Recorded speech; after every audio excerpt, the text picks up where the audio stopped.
Yung teaching ay gusto mo na for passion na talaga. Hindi ko talaga siya maiwan. Kahit na maraming beses na gusto ko siyang iwanan na, lalo na nung kumikita na sa content creating.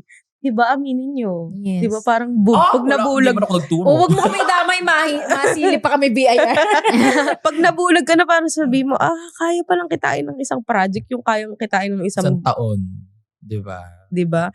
So, parang gusto mo nang bumitaw, kaya lang di ko kayang iwan yung mga bata. Kanino ko sila iiwanan? It's the passion. Wala kasing may ibang may hawak ng arts Kanino and ko sila design. iiwan?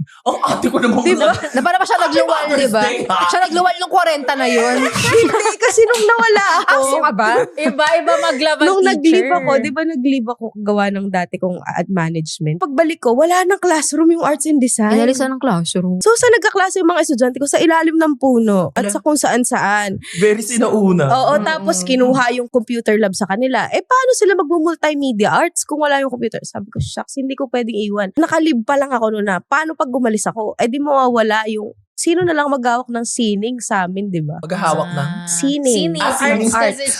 Ceiling? Ba't foundation ka ba?